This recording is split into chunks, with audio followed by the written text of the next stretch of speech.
Bismillahirrahmanirrahim. Assalamualaikum warahmatullahi wabarakatuh. Pada kesempatan ini, mohon maaf, saya harus mengisi secara daring, secara virtual, karena kan mendadak sore ini harus ada kegiatan yang tidak bisa dipindahkan, gitu ya.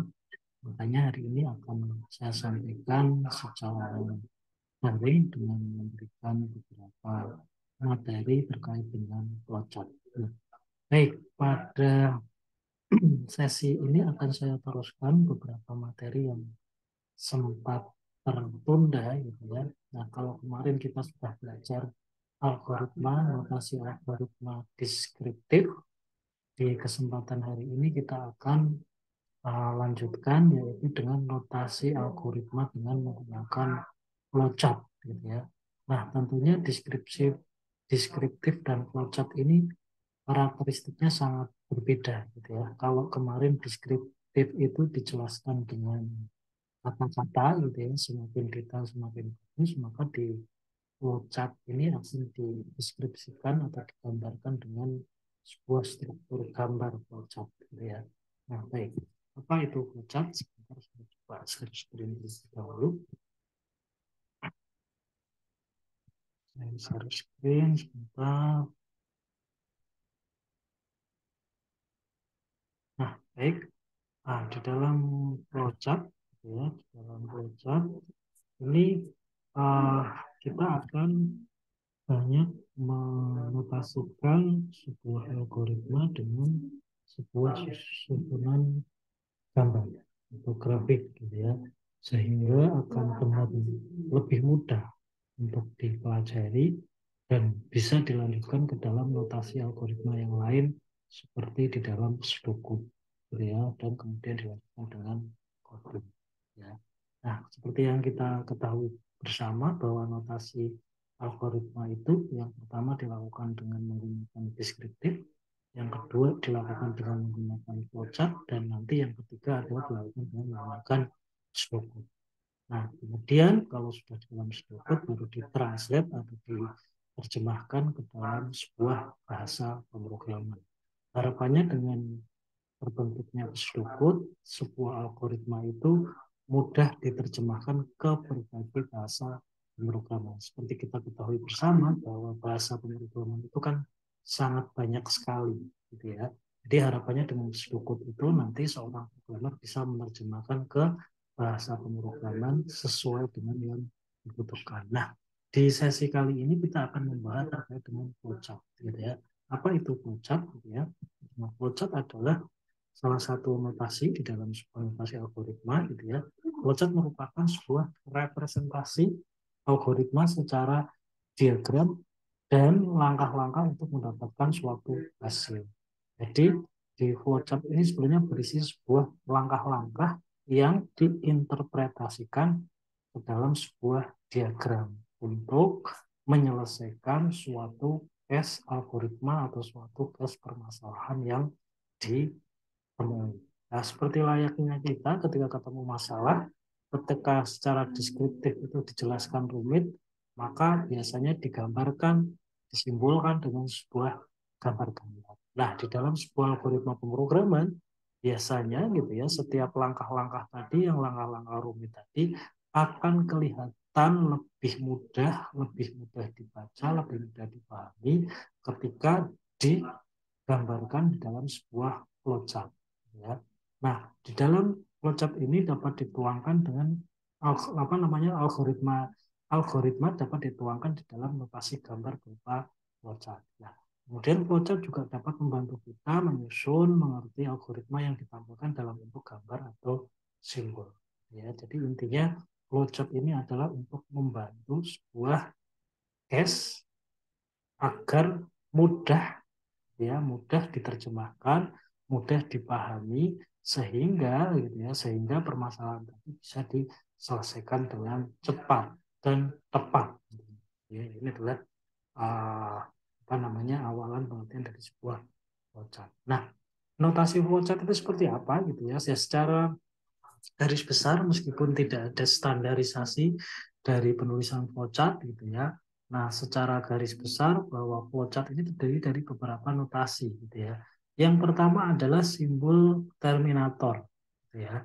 Nah, terminator ini berfungsi sebagai permulaan dan akhir sebuah program. Makanya kemarin ketika di dalam sebuah notasi deskriptif biasanya kan diawali dengan start atau end gitu ya. Lah, di dalam flowchart start dan end ini disimbolkan dengan tanda namanya terminator. Tandanya seperti itu ya.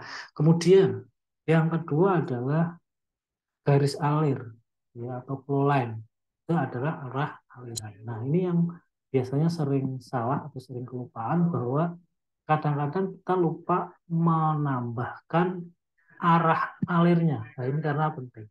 Karena ketika uh, garis alirnya tidak ada arahnya, maka diagram flowchart ini akan sulit dibaca karena kita nggak tahu diagramnya mengarah kemana. Jadi ini penting. Kadang-kadang sering lupa beberapa mahasiswa itu uh, tidak menambahkan arah panahnya. Ya. Kemudian yang ketiga adalah preparation. Ya, nah, preparation itu diwujudkan dalam wujud seperti ini. Apa ini? Segi 1, 2, 3, segi 6 ya. Dari segi 6 dia berfungsi sebagai proses inisialisasi atau pemberian harga awal. Nah, maksudnya apa? Proses inisiasi ini. Misalkan saya ingin mengisi variabel X itu diisi dengan angka 6, X sama dengan 6. Gitu ya. Nah, itu bisa digunakan notasi preparation seperti ini. X sama dengan 6. Maka dia ada proses inisiasi atau pemberian harga awal. Ya, itu adalah yang ketiga adalah preparation. Terus yang selanjutnya adalah yang keempat adalah proses. Ya, proses itu disimbolkan dengan tanda persegi panjang. Ya, persegi panjang. Lah, apa fungsinya? Proses itu adalah proses hitung atau proses pengolahan data. Lah, kalau kita tarik dalam sebuah perhitungan matematika gitu ya, proses ini adalah misalkan menghitung luas lingkaran. Berarti kan sama dengan luas setengah apa namanya luas segitiga gitu ya, setengah kali alas kali tinggi gitu ya. Nah, itu maka maka itu masuk ke dalam sebuah proses. Nah, jadi proses itu adalah proses penghitungan. Ada proses atau proses compute di situ yang dilakukan penghitungan. Ya, jadi ada terminator, ada flow line, ada preparation dan ada proses. Nah, ini tolong dibedakan antara preparation dan proses. Jangan sampai nanti proses inisialisasi ini digantikan dengan proses. Nah, itu keliru karena pemberian harga awal itu biasanya pakai notasi preparation karena fungsinya berbeda.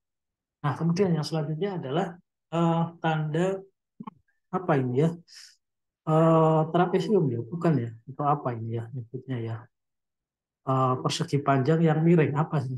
Kalau salah tolong dikoreksi trapesium atau apa ya? Ini disebut input atau output data ya. Nah, ini adalah proses input atau output data, proses pemberian parameter atau informasi. Nah, ini misalkan ya kalau kita definisikan ke dalam notasi matematika misalkan eh,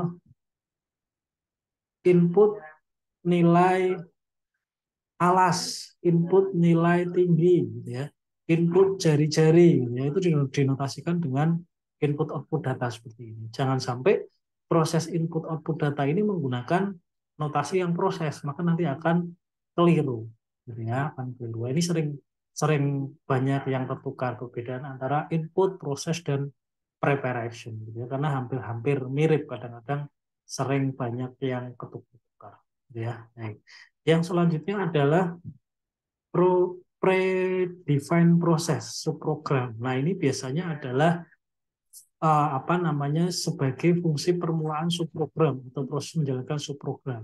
Ini kaitannya dengan apa namanya sebuah fungsi biasanya. Gitu ya. Ini mungkin kalau di awal-awal jarang dipakai, tapi untuk pengetahuan aja bahwa ada yang namanya predefined process. Nah, ini misalnya apa? Proses menghitung luas segitiga, proses menghitung luas lingkaran, itu bisa didefinisikan sebagai proses tersendiri, kemudian di dalam prosesnya ada proses lagi. Ya. Jadi fungsi di dalam program itu ada beberapa fungsi penguasaan tadi. Ya, kalau ini sudah besar, biasanya pre-define proses ini sering banyak digunakan. Tapi kalau untuk awal-awal memang jarang digunakan terkait dengan pre-define proses.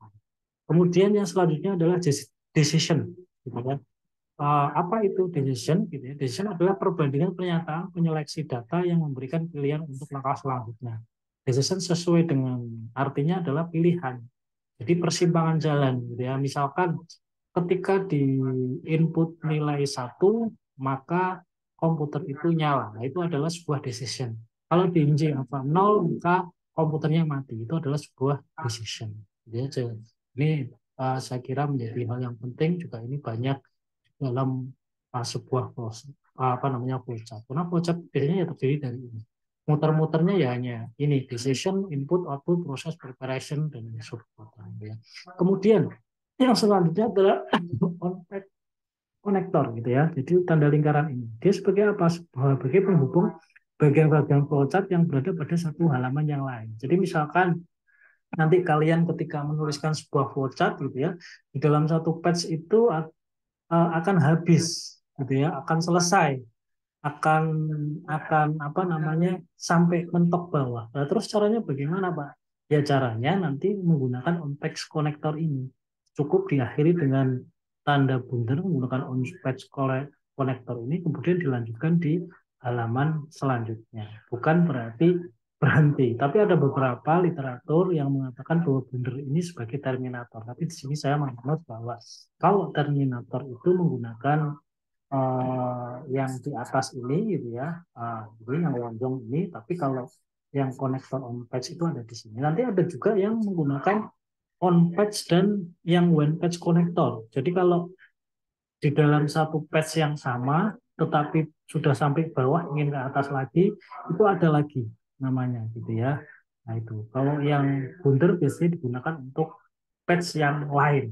Nah, jadi seperti itu. Nah ini adalah notasi basic dari sebuah flowchart. Harapannya dengan pemberian notasi basic ini akan menjadi sebuah apa namanya aturan untuk penulisan sebuah flowchart sehingga orang ketika membaca flowchartmu itu akan langsung tahu, oh dia maksudnya begini loh, maksudnya begini, maksudnya begini. Jadi seperti itu. Wah, karena kalau dengan menggunakan flowchart yang sudah sesuai dengan apa yang sudah ada gitu ya, menggunakan terminator, menggunakan preparation, menggunakan proses, itu akan mudah dibaca dan membantu kamu di dalam menyelesaikan permasalahan-permasalahan yang rumit di dalam sebuah case-case maupun gitu ya.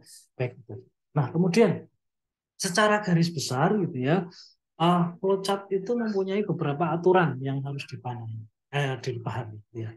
Yang pertama adalah semua box di dalam flowchart harus terhubung panah, gitu ya, tidak garis. Nah ini yang banyak sering terjadi bahwa ketika membuat flowchart itu hanya diberi garis, tetapi tidak ada panahnya, makanya bingung gitu ya.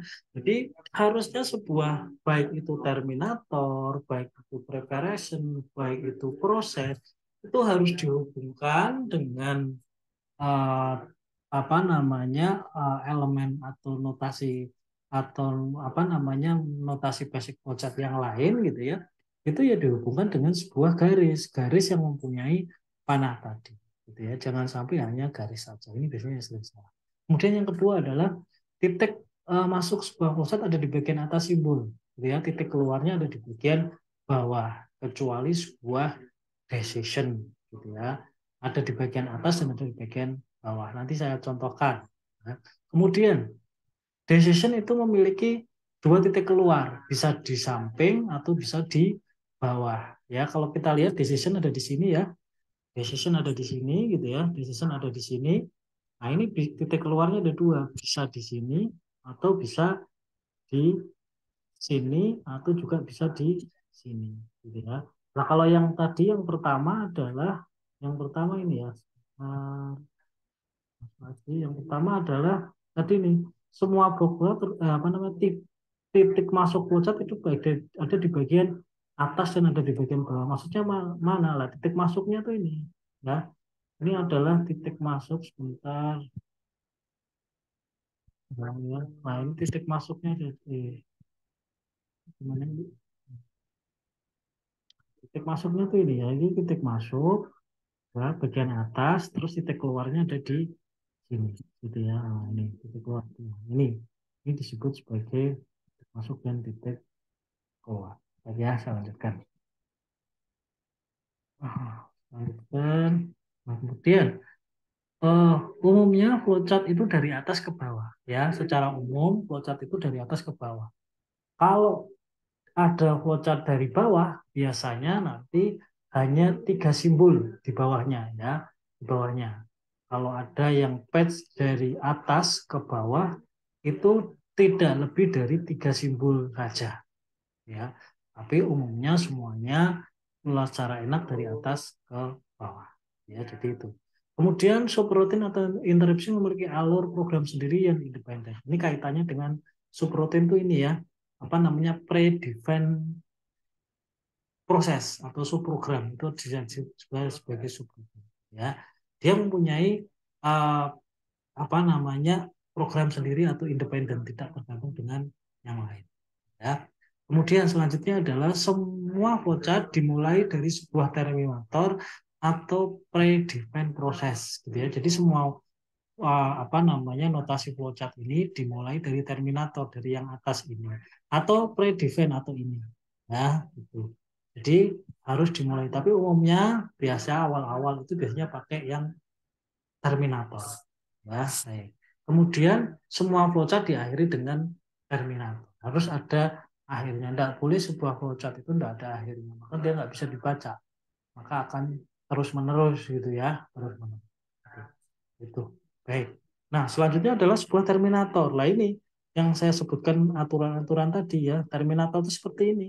Dia bisa diawali sebagai start, kemudian ditambahkan garis yang ada panahnya. Dia menuju kemana? Gitu ya. Nah, kemudian kalau diakhiri dengan sebuah terminator N. Ini terminator. Kemudian proses. Nah, ini ya. Proses adalah dia masuknya dari atas dan keluarnya dari bawah. Jangan dibalik. Nah, kalau case tadi boleh dibalik, case-nya adalah aturannya hanya boleh 3 simbol, jangan sampai lebih. Tapi bagusnya sih gunakan proses yang flowchart yang dari atas ke bawah semua, biar supaya nggak ribet. Kemudian ada end process. Nah, ini end process itu berbeda dengan terminator ya. Ini bahwa end process itu ya prosesnya selesai, kemudian diakhiri dengan terminator. Jangan langsung end process terus end process selesai tapi nggak ada terminatornya, berarti belum dikatakan selesai. Ya, baik. Kemudian data input output. Ya, ini kalau mau ke samping gini boleh nggak? Boleh. Kalau ke samping boleh. Tapi biasanya bacanya ya dari atas ke bawah. Meskipun ke samping kan nanti juga ke bawah juga. Ya. Kalau ke samping boleh. Ke sampingnya dari kiri ke kanan. Ya, bukan dari kanan ke kiri. Ya. Jadi ini data I/O gitu ya. Ada proses input data dan tentunya ada proses lain. Masih ingat kan kalau tandanya seperti ini ada input atau output. Print itu masuk ke sini. Input atau masukan X gitu masuk ke sini. Ya, jadi ini adalah data I/O. Kemudian decision. Nah, ini decision adalah tadi boleh masuknya itu dari atas atau dari samping, tapi keluarnya juga boleh dari bawah maupun dari samping. Lah kalau keluar decision dari atas gimana? Nggak lazim. Ya, nggak lazim. Jadi proses keluaran sebuah decision flowchart itu biasanya keluarnya ke bawah atau ke samping. Tapi kalau keluarnya ke atas nggak lazim. Tapi ada. Tapi memang nggak lazim. Lebih baik dihindari. Gitu ya, seperti itu. Ya, ini adalah sebuah decision ya. Nah, decision keluarnya dua gitu ya. Bisa jadi yes, bisa jadi no gitu ya. Gitu. Jadi seperti itu. Kalau ini N, ini proses selanjutnya dia lari decision. Kemudian subroutine gitu ya. Subroutine ini berdiri sendiri. Yang tadi saya katakan bahwa subroutine itu boleh digunakan sebagai awal sebuah flowchart gitu ya. Awal sebuah flowchart itu ada dua. Yang pertama adalah menggunakan terminator, yang kedua adalah menggunakan predefined proses atau subroutine proses. Itu boleh dilakukan ya. Dan dia ke proses selanjutnya ya. Nah, secara standar gitu ya, nanti silahkan ikuti saya gitu ya, bahwa ketika membuat sebuah standar flowchart gitu ya, itu minimal ada yang pertama adalah judulnya. Jadi kamu buat diagram kotak seperti ini, yang di atas itu adalah judul sebuah flowchart. Kemudian di bagian bawah ini ada halamannya, halaman berapa dari berapa. Dari total ke semuanya. Misalkan patch 1 of 1 berarti ada 1 lembar saja. Atau patch 1 of 2 berarti ada lembar selanjutnya. Makanya nanti ketika kamu membuat sebuah flowchart harus ikuti. Ada headernya, ada judulnya, ada isi flowchartnya di sini, kemudian ada patch-nya. 3 itu harus dipenuhi supaya enak membacanya. Ya. Nah, kok harus ada yang di bawah, Pak? Nah, ini untuk menandakan bahwa nanti ketika kamu ingin pindah halaman, itu akan tahu. Atau ada halaman yang tercecer akan tahu. Di sini page of berapa. Kalau page of 2, satu of 2 gitu ya, itu berarti kan ada dua halaman. Kan kalau diterima 1 halaman saja berarti ada yang kurang di situ. Jadi ini adalah sebuah flowchart.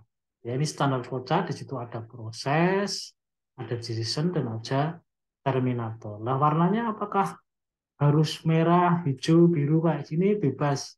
Nggak ada warnanya juga nggak apa-apa. Ya, yang penting wujud notasinya benar. Di situ ada diawali dengan terminator atau subroutine, terus kemudian ada proses, kemudian ada sebuah decision, dan kemudian diakhiri dengan sebuah terminator N. Nah, gitu. Ini adalah standar flowchart secara umum. Itu. Nah, contoh lagi, kalau kita berbicara flowchart, nah ini misalkan contoh flowchart yang lain gitu ya. Ini contohnya adalah, nih ada sebuah judul di sini, diawali start dengan sebuah terminator. Kemudian ini contohnya sebuah flowchart yang eh, apa namanya beda, sudah sampai bawah gitu ya, sudah sampai bawah, kemudian habis space-nya. Maka cukup dengan menggunakan sebuah ini apa namanya saya lupa. Apa itu namanya? On page connector gitu ya, on page connector ya, dalam satu buah konektor ya, mana tadi, nah ini ya, on page connector ya. Jadi cukup menggunakan page connector kayak gini, terus diberi A atau 1 gitu ya, terus dilanjutkan di sini. Itu artinya flowchart ini masih nyambung ke sebelahnya, kemudian baru di end. Jadi kayak itu penggunaan on page connector. Nah, kalau secara umum, kalau penggunaan decision ada seperti ini ya, misalkan start, tulis surat, input surat gitu ya. Nah, ini saya agak salah ya, contohnya agak salah.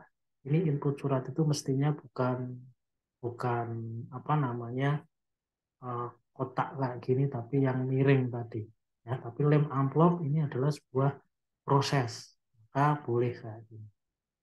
Nah, gitu. Ini jadi contoh sebuah flowchart. Ini contoh yang lain, kalau yang beda halaman menggunakan apa? Oh, page reference menggunakan yang seperti ini ya. Jadi kalau misalkan kamu nanti membuat halamannya itu sudah habis, kamu bisa berganti ke halaman dengan menggunakan tanda yang ini. Ya, tanda apa ini namanya? Simbol apa ini, segitiga apa ini? Ya. Ini kalau digunakan sebagai off page reference. Kalau tadi on page reference. Ya, ini berbeda. Oke, baik. Saya kira itu ya aturan umum di dalam sebuah flowchart yang mesti harus dipahami, bahwa beberapa aturan-aturan umum ini didefinisikan untuk mempermudah di dalam menuliskan sebuah algoritma yang case-nya rumit menjadi mudah dipahami. Kalau kamu menuliskan sebuah flowchart mengikuti aturan yang sudah ada, pasti enak. Tapi kalau tidak mengikuti aturan yang ada, maka semakin rancu, semakin. Jadi itu. Baik, jadi itu yang bisa saya sampaikan di dalam pertemuan ini. Nah, tugasnya adalah sama seperti yang kemarin, ada sebuah 7 case. Nanti kamu tinggal melanjutkan kemarin. Kalau kemarin sudah membuat algoritma notasi secara deskriptif, di hari ini dirubah 7 case algoritma tadi diterjemahkan ke dalam flowchart. Ya, jadi itu silahkan dikerjakan. Apakah dikerjakannya diketik? Enggak. Dikerjakan tetap ditulis dengan tangan dengan menggunakan aturan-aturan yang sudah saya sampaikan tadi. Seperti ada judul flowchart, ada tubuh flowchart, dan ada page flowchart-nya. Gitu ya. Itu. Jadi page-nya itu boleh nanti di dalam satu buah lembar folio kamu boleh membuat semua dengan dua buah patch, nggak mesti harus patch yang di folio bolak-balik berubah patch, itu nggak mesti seperti itu. Boleh kamu tuliskan patch satu, patch dua di sebelahnya gitu, nggak apa-apa. Kayak gitu. Yang penting nanti kalau dia berganti sebuah patch, gunakan patch reference. Tapi kalau ya ini misalkan seperti ini foliomu kayak gini gitu ya, kamu ingin menuliskan dua kayak gini boleh, nggak masalah ya. Lah kalau yang ini kan masih di dalam satu ya, gitu ya, page satu satu gitu ya. Jadi kalau ini page satu dua, ini page dua, nggak mesti harus real. Kalau folionya di halaman yang berbeda harus folionya berbeda, enggak seperti itu. Boleh kamu tuliskan di sebelahnya, tetapi dengan mengikuti ini apa namanya tanda kotak ini, diagram ini ya. Jadi ada judulnya, ada page bawahnya, dan ada body flowchart. Oke, jadi itu 7 buah case algoritma yang harus dibuat melanjutkan dengan kemarin. Mestinya kan kemarin notasi algoritma deskriptifnya sudah bisa gitu ya, bisa dilanjutkan ke dalam notasi algoritma flowchartnya. Itu jauh lebih gampang, tidak mikir lagi, cukup menerjemahkan saja. Nah, minggu depan kita bahas terkait dengan strukturnya seperti apa, kemudian kita transfer ke dalam bahasa pemrogramannya. Baik, saya kira itu yang perlu saya sampaikan. Jangan lupa tetap presensi secara manual, nanti minta tolong komputernya untuk ambil di ruangan saya, terus tanda tangan secara otomatis. Baik, saya kira itu yang perlu saya sampaikan. Kita tutup dengan adalah bareng-bareng. Alhamdulillah, alamin. Saya akhiri. Assalamualaikum warahmatullahi wabarakatuh.